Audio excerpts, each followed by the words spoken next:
عام طور پر صبح کے وقت اٹھنا یہ ایک مشقت والا کام ہوتا ہے، اور یہی وجہ ہے کہ حدیث کے اندر اس عورت کے بارے میں یہ کہا گیا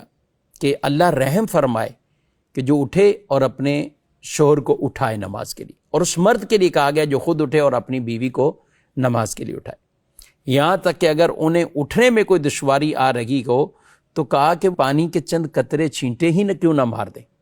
اس کے لیے دعائے مصطفیٰ صلی اللہ علیہ وسلم ہے کہ اللہ رحم فرمائے اس بیوی پر جو شوہر کو اٹھائے، اور اللہ رحم فرمائے اس مرد پر جو اپنی بیوی کو اٹھائے۔ اور یہ سستی اور کاہلی کیوں آتی بعض اوقات؟ یہ بھی شیطان کی طرف سے۔ بخاری شریف کی حدیث ہے، رسول اللہ صلی اللہ علیہ وسلم نے فرمایا کہ جب تم میں سے کوئی سوتا ہے تو شیطان اس کی گدی یعنی گردن کے پچھلے حصے اس میں تین گرہیں اسے لگا دیتا ہے، اور ہر گرہ لگا کر اس کے دل میں بٹھا دیتا ہے کہ ابھی بہت ٹائم ہے، سو جا، ابھی بہت ٹائم ہے، ابھی بہت ٹائم۔ اب اگر کوئی آدمی جاگتا ہے، بیدار ہوتا ہے، اللہ کا ذکر کرتا ہے، تو آپ صلی اللہ علیہ وسلم نے فرمایا ایک گرہ، ایک گانٹ وہ کھل جاتی ہے۔ اچھا، پھر کہا کہ جب وضو کرے تو دوسری گرہ کھل جاتی ہے، پھر جب نماز پڑھے تو تیسری گرہ کھل جاتی ہے، تو یوں ساری گرہیں کھل جاتی ہیں۔ تو فرمایا پھر وہ خوش اور تر و تازہ ہو کر صبح کرتا ہے، اور جو ایسا نہیں کرتا پڑا رہا ہے یہاں تک کہ غمگین دل اور سستی کے ساتھ صبح کرتا ہے۔ اب آدمی اگر ثواب کی طرف نظر رکھے تو رسول اللہ صلی اللہ علیہ وسلم کی یہ حدیث ہے، جو نماز عشاء جماعت سے پڑھے گویا اس نے آدھی رات قیام کیا،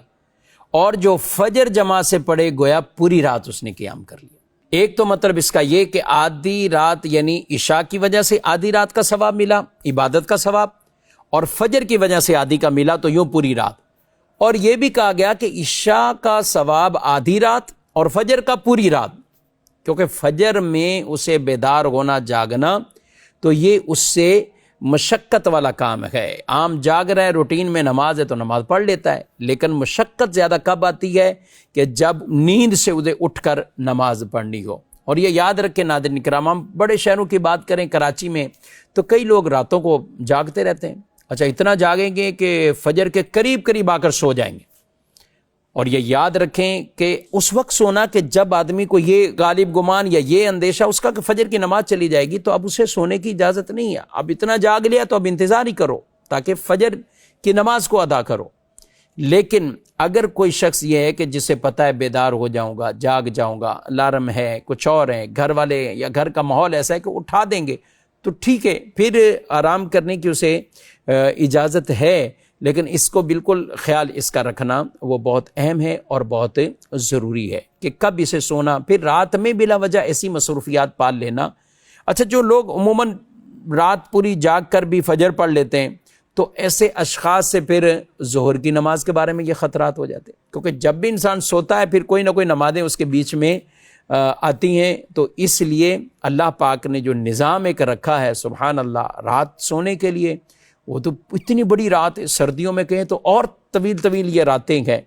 کہ آدمی کہے کہ اگر واقعی ہی عشاء پڑھ کر نارمل ٹائم کے مطابق وہ سو جائے تو سو کر بھی تھک سکتا ہے کہ تھک گیا بھائی، بہت ہو گیا، اتنی نیند ہو گئی۔ لیکن چونکہ عام طور پر بڑے شہروں کا کلچر ہی یہی ہے کہ آدھی رات تو سونا ہی نہیں ہے، اور پھر اس سے بھی ٹائم اوور کرنا ہے، اور یوں ٹائم جب زیادہ ہوتا ہے اور کئی فجر سے قریب یا 3 بجے، 2 بجے، 2:30 بجے یوں سوتے ہیں، تو پھر اپنی فجر کی نمازوں کو وہ معاذ اللہ قضا کر دیتے ہیں۔